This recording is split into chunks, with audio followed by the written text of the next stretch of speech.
warahmatullahi wabarakatuh. Salam sejahtera untuk kita semua. Perkenalkan, saya Dr. Fiona Widiasari, SPTHTKL, merupakan dosen program studi Ilmu Penyakit THT di Fakultas Kedokteran Universitas Sriwijaya. Prodi SP1 Ilmu Penyakit THT merupakan salah satu program studi dokter spesialis telinga hidung tenggorok bedah kepala leher yang terdiri dari 9 subspesialisasi. Salah satu mata kuliah yang saya berikan pada prodi ini adalah mata kuliah Neurootologi 2 THT Komunitas. Mata kuliah ini merupakan serial mata kuliah di bidang neurotologi dan THT Komunitas yang merupakan mata kuliah wajib untuk seluruh peserta didik prodi SP1 Ilmu Penyakit THT. Mata kuliah Neurootologi 2 THT Komunitas merupakan salah satu cabang ilmu kesehatan THT di mana mempelajari anamnesis, fisiologi, etiopatogenesis, dan penyakit khususnya melibatkan sistem saraf yang terkait pendengaran dan keseimbangan perifer. Pada mata kuliah ini, kompetensi yang diharapkan adalah peserta didik mampu memahami anatomi dan fisiologi THTKL, terutama gangguan pendengaran dan keseimbangan perifer. Peserta didik juga mampu melakukan anamnesis, pemeriksaan fisik, pemeriksaan penunjang, serta menegakkan diagnosis di bidang neurootologi. Dan mampu melakukan tata laksana kasus-kasus neurootologi di poliklinik maupun di kamar gawat darurat. Selain itu, peserta didik juga diharapkan mampu merencanakan penata laksanaan kelainan neurootologi yang sering dijumpai, melakukan pemeriksaan fungsi pendengaran dasar dan lanjutan, pemeriksaan keseimbangan perifer, dan pemeriksaan saraf fasialis. Materi pembelajaran pada mata kuliah ini meliputi gangguan pendengaran saraf seperti tuli mendadak, tinnitus, noise-induced hearing loss, ototoksik, tuli kongenital maupun presbikusis, gangguan keseimbangan perifer seperti BPPV, Meniere's disease, neuritis vestibular, dan labirinitis, serta gangguan saraf fasialis seperti paralise fasialis. Metode pembelajaran dilakukan melalui kuliah daring maupun luring, bedside teaching, praktik atau praktikum manekin maupun terhadap pasien di rumah sakit pendidikan. Interaksi dosen dan peserta didik pada mata kuliah ini diperoleh dari kuliah tatap muka, bedside teaching dengan diskusi kasus baik saat kuliah maupun praktik di RS pendidikan. Sistem penilaian pada mata kuliah ini terdiri atas penilaian kognitif, psikomotor, dan afektif dengan bobot kognitif sebesar 40%, psikomotor sebesar 40%, dan afektif sebesar 20%. Penilaian kognitif dilakukan melalui pre dan post test, ujian akhir stase dengan metode Sheki, penilaian psikomotor melalui ujian praktik sesuai dengan daftar tilik modul, serta penilaian afektif yang dilakukan dengan Clinical Performance Observational Form.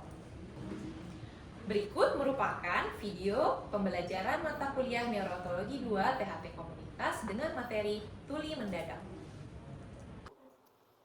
Oke, Assalamualaikum warahmatullahi wabarakatuh. Ya, selamat siang, salam sejahtera untuk kita semua. Selamat datang kembali di kelas ya. Sudah makan siang semua? Sudah ya, insya Allah ya. Oke, pada siang hari ini kita akan kuliah Neurootologi 2 THT Komunitas. Salah satu submaterinya adalah tentang tuli mendadak ya. Jadi mungkin sebelum-sebelumnya kan sudah belajar ya kita tentang anatomi dan fisiologi dari pendengaran maupun keseimbangan. Nah, ini lanjutannya salah satu kasus yang mungkin akan kita banyak jumpai di poliklinik maupun di IGD, rumah sakit pendidikan kita. Sebelumnya mengingatkan kembali ya, di setiap kuliah pasti ada pengenalan kembali terhadap visi misi program studi THTKL FK Unsri. Nah, boleh kita reminding ulang melalui slide ini. Saya lanjut ya. Oke, sekarang boleh dibuka handphonenya masing-masing.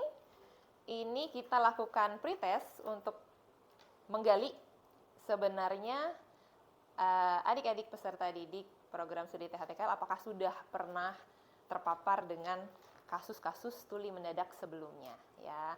Jadi pretest ini ada bobot nilainya namun tidak besar, hanya untuk menggali pengetahuan adik-adik sekalian. Oke, silakan dikerjakan terlebih dahulu. Nah, tadi pretestnya bisa ya mengerjakannya dengan baik dan benar karena mungkin ini kan kuliah neurootologi yang kedua. Tentunya udah pernah dapat neurootologi 1. Jadi sudah beberapa pasti terpapar dengan materi ini mungkin dari tahap basicnya. Nah, ini lanjutannya dengan tahap yang lebih kompleks ya.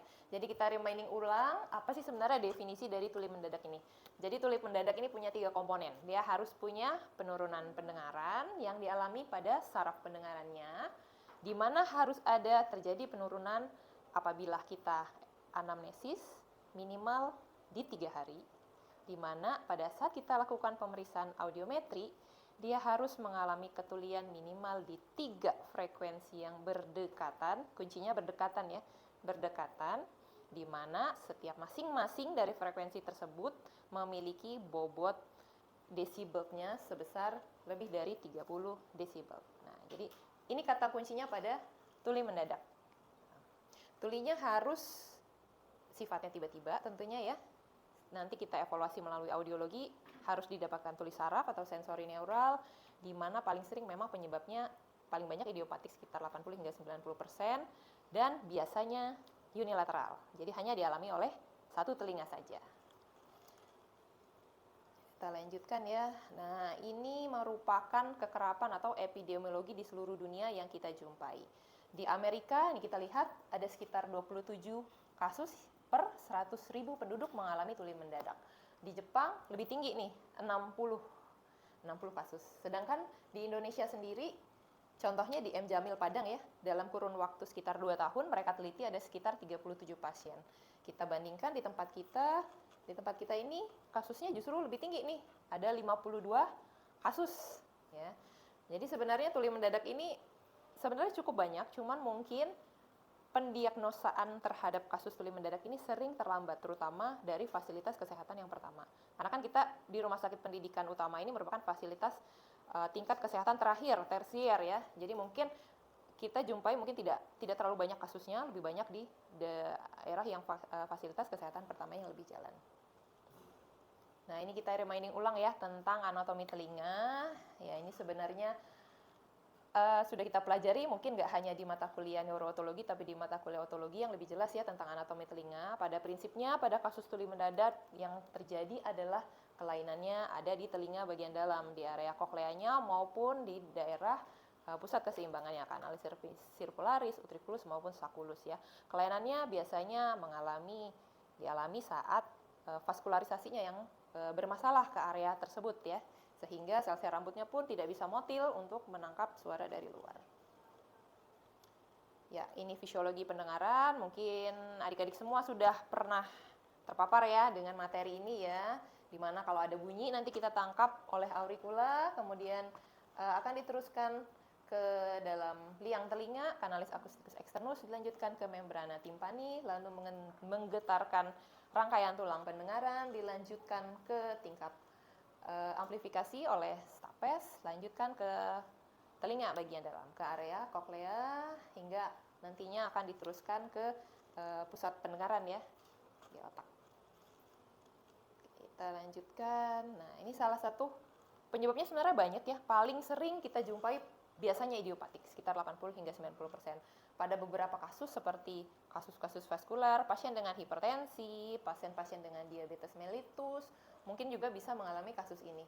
Infeksi, contohnya infeksi pada telinga bagian dalam, lalu trauma, adanya benturan, terjadi trauma temporal, area ostemporalis. Nah, bisa juga terjadi keadaan ini, pasien-pasien dengan neoplasia, kelainan neurologenik biasanya berhubungan dengan gangguan aliran darah ke dalam otak, dan terakhir ini juga banyak kasusnya di kitab gangguan pada keadaan autoimun ya, contohnya pada kasus-kasus pasien dengan vaskulitis akibat autoimun seperti kasus SLE.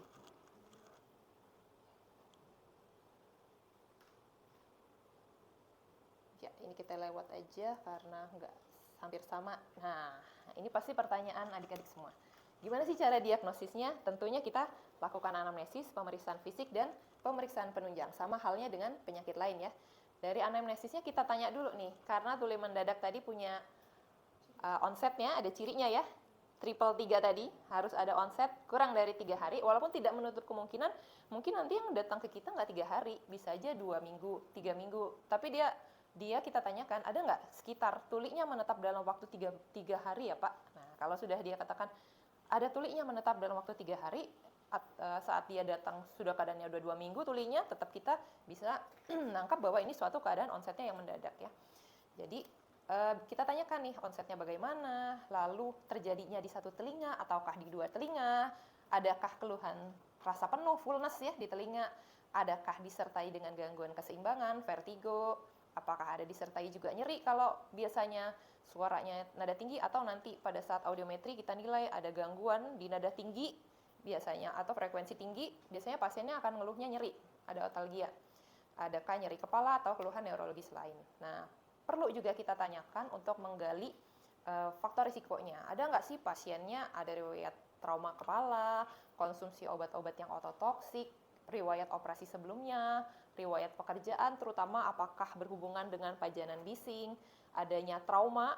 Nah, misalnya kan pasiennya ternyata datang ke kita 3 hari setelah ia berada di suatu orkestra, atau bukan orkestra ya, yang suaranya agak tinggi tuh, misalnya konser. Nah, konser dia berada di depan speakernya. Nah, mungkin aja bisa terjadi trauma akustik sebelumnya, atau adanya riwayat baru trauma. Biasanya akibat pasiennya mungkin ada riwayat bepergian dengan pesawat, atau pasiennya merupakan suatu pekerjaan yang memerlukan tekanan tinggi, contohnya penyelam gitu ya.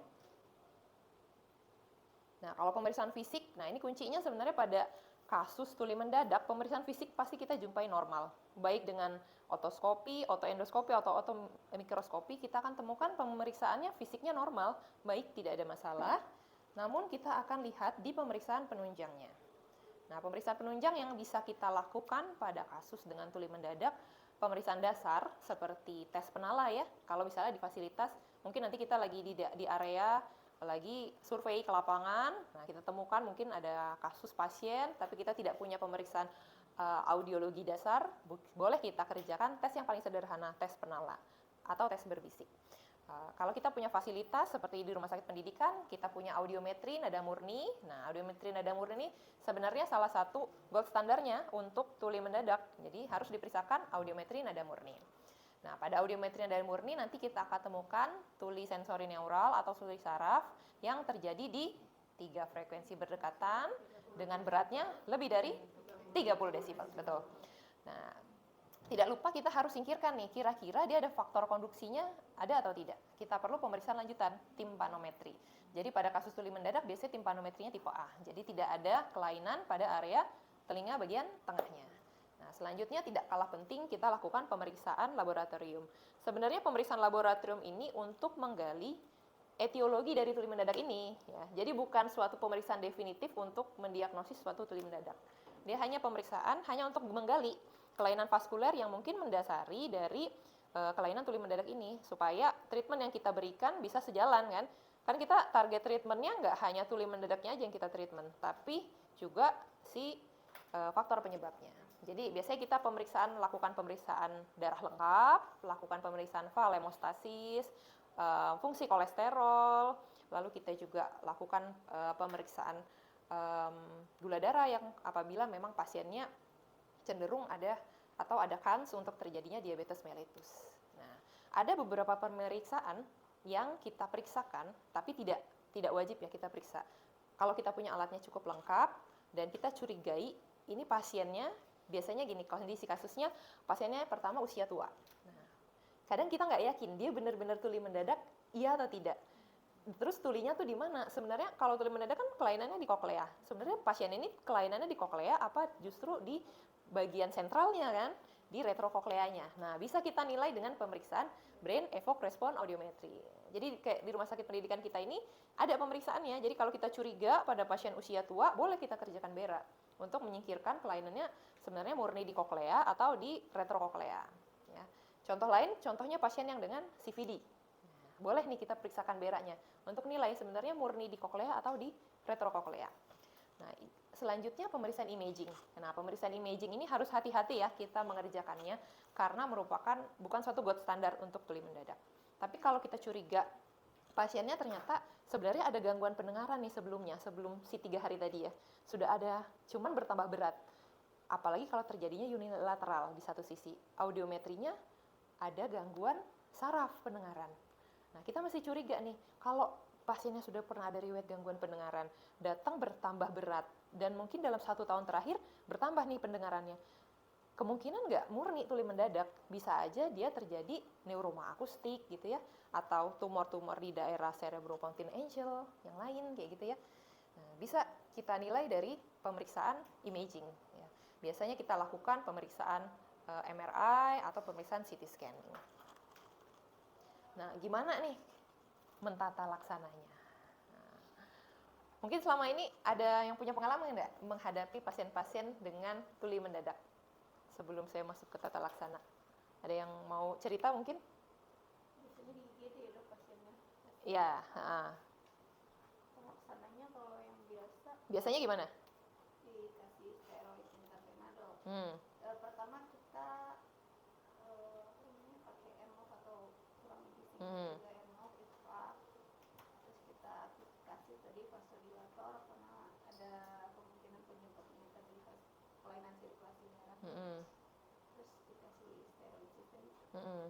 Ada lagi mungkin yang punya pengalaman pasien sudden deafness ini? Kira-kira mau diapakan pasiennya? Itu ya dok, tidur tanpa bantal itu ya dok ya? Bed rest-nya ya, bed rest-nya tanpa bantal ya. Oke. Ya, jadi benar semua prinsip tata laksana dari sudden deafness-nya mungkin kita udah baca-baca ya pada saat kuliah di Neurootologi 1. Namun prinsipnya satu.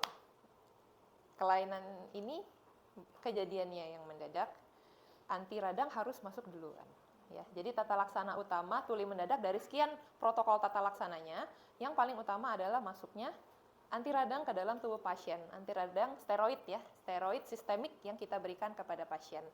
Nah, biasanya pemberian steroid ini bisa per oral yang kita mulai 2 minggu setelah munculnya gejala, di mana biasanya kalau pasiennya datangnya cepat, kurang dari 2 minggu udah kita lakukan pemberian, nanti prognosanya akan lebih baik gitu. Nah, cuman permasalahannya tidak selamanya steroid sistemik ini kita berikan kepada pasien, terutama kalau dia datang ke kitanya ternyata sudah lebih dari 2 minggu lewat onsetnya. Sudah terlalu lewat kan, lebih dari 2 minggu, efek steroid pun tidak akan banyak membantu ya. Kalau untuk steroid sistemik sendiri yang direkomendasikan oleh HNS ya, berupa prednison oral 1 mg per kilogram berat badan, dengan maksimal dosnya 60 mg per hari yang dapat diturunkan bertahap dalam 14 hari atau menggunakan metilprednisolon atau dexamethasone. Nah, ada namanya, mungkin adik-adik juga pernah baca tentang pemberian steroid tapi melalui langsung ke dalam telinga, ya, pemberian steroid intratimpani. Nah, jadi ternyata penelitian yang terbaru mengatakan bahwa steroid intratimpani ini juga bisa digunakan sebagai terapi awal. Kalau yang zaman dulu ya, literatur terdahulu dikatakan bahwa steroid intratimpani ini diberikan untuk salvage, terapi penyelamatan. Jadi kalau sudah 2 minggu kita berikan terapi oral sistemik, tidak respon, baru kita berikan steroid injeksi intratimpani. Nah, kalau yang sekarang yang terbaru justru enggak. Justru rute pemberian steroid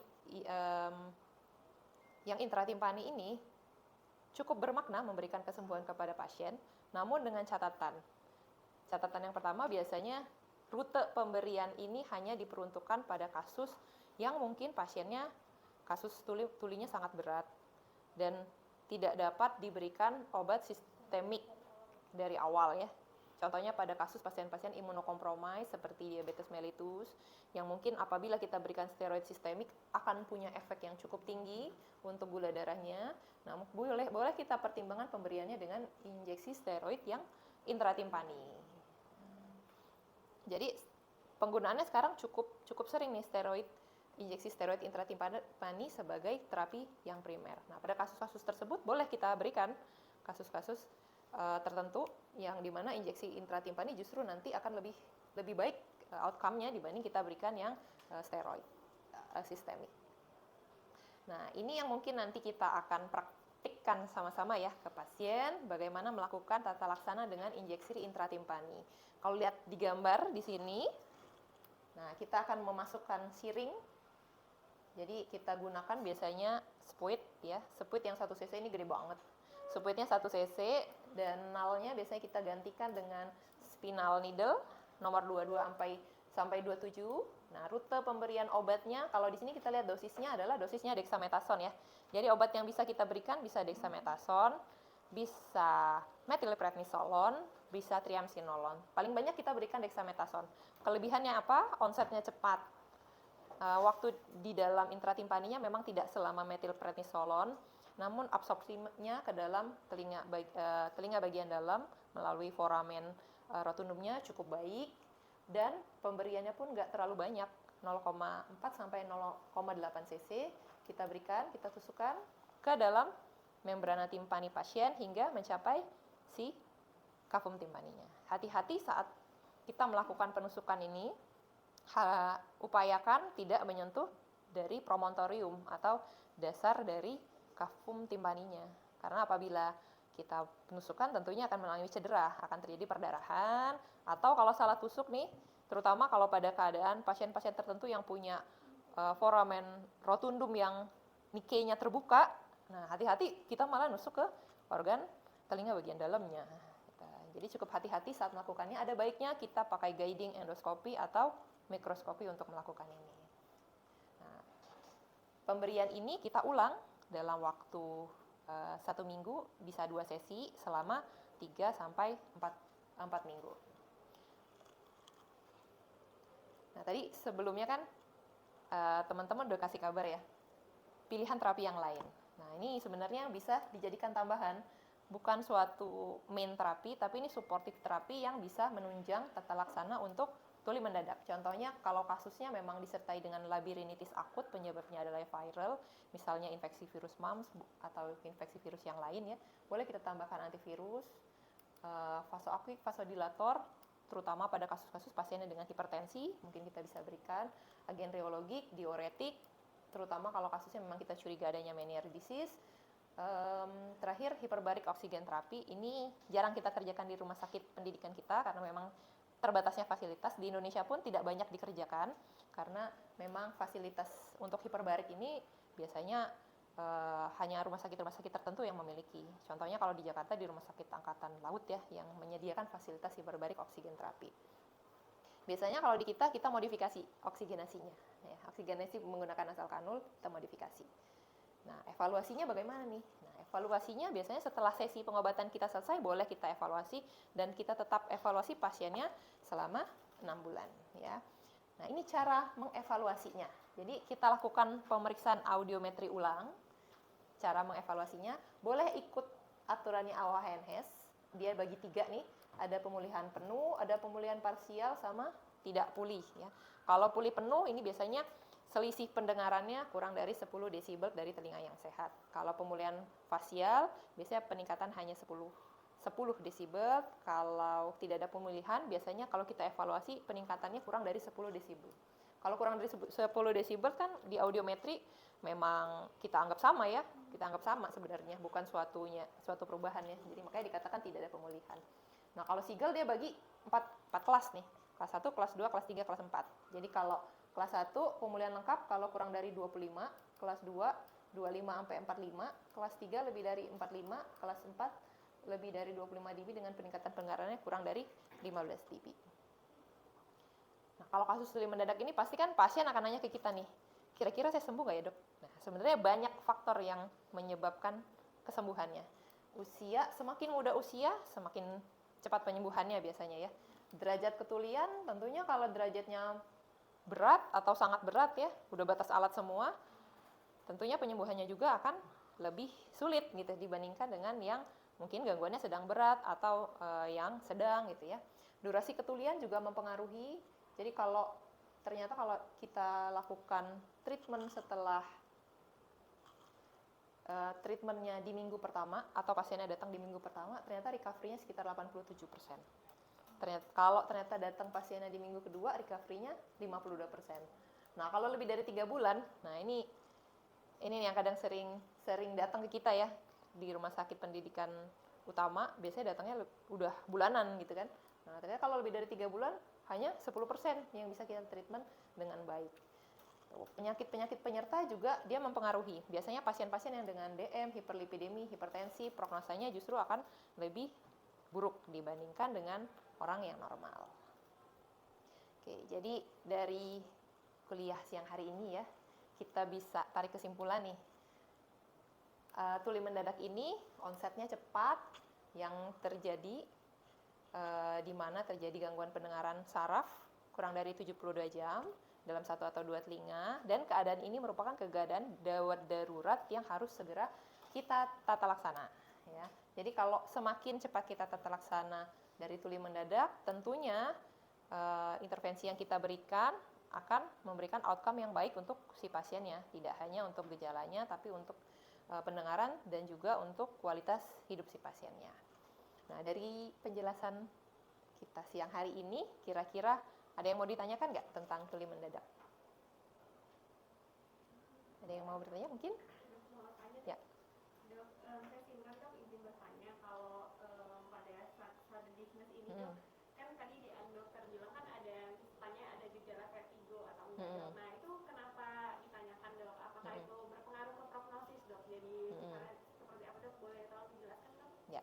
Kalau pada kasus sudden deafness kan organ yang terkena tidak hanya si kokleanya saja kan, ada juga organ si keseimbangannya, entah kanal semisirkularis, utriculus, sacculus. Nah, karena dia memiliki dua aliran yang jalur masuk arterinya yang sama. Ya. Jadi kalau gangguan di vaskular di area koklea, mungkin juga dia bisa mengalami hambatan ke kanalis semisirkularisnya, ke organ keseimbangannya. Jadi memunculkan gejala vertigo. Nah, kalau ada gejala vertigo, kira-kira kasus tuli mendadaknya justru jadi protektif atau jadi tambah berat? Jawabannya akan bertambah berat karena dua organ yang terkena, dua organ yang harus kita pulihkan, dua cabang vaskular yang harus kita berikan. Jadi pada kedua-duanya biasanya akan lebih berat outcome-nya pada kasus pasien tuli mendadak disertai dengan vertigo dibandingkan dia tuli mendadak alone. Seperti itu kurang lebih. Nah, di sini saya punya satu kasus yang mungkin nanti kita akan diskusikan sama-sama ya setelah ini ya. Nah, ini saya punya kasus nih, seorang nyonya perempuan usia 31 tahun beralamat di kota kita Palembang. Ya, di sini dari anamnesanya, boleh adik-adik lihat semua, ada kurang pendengaran baru 1 hari. Terjadi di telinga kiri disertai dengan berdenging ya. Pasiennya sedang hamil nih, anak kedua usia 14 hingga 15 tahun. Ya. Oke, pemeriksaan fisiknya kita lihat normal semua. Nah, ini ditemukan audiometri. Telinga sebelah kanan kita temukan normal hearing, telinga sebelah kiri kita temukan penurunan pendengaran frekuensi 250 hingga 500 Hz. Kita lakukan timparometri, hasilnya tipe A. Pemeriksaan penunjangnya, pasien ini punya fibrinogen 557, lebih tinggi dari orang normal. Ya. Kira-kira apakah bisa kita diagnosis kasus ini dengan tuli mendadak? Dan bagaimana ya kira-kira tata laksananya? Oke, jadi kita lanjut ke diskusi ya. Nanti dari hasil diskusi ini kita buatkan resumenya. Silakan buat masing-masing resumenya. Kira-kira kasus ini bagaimana mau kita tata laksana? Mungkin sesi kuliahnya pada siang hari ini itu saja. Jangan lupa nanti yang terakhir resume diskusinya dikumpulkan tepat waktu pada pertemuan selanjutnya. Semoga ilmunya bermanfaat pada siang hari ini. Wabillahi taufiq wal hidayah. Wassalamualaikum warahmatullahi wabarakatuh. Waalaikumsalam.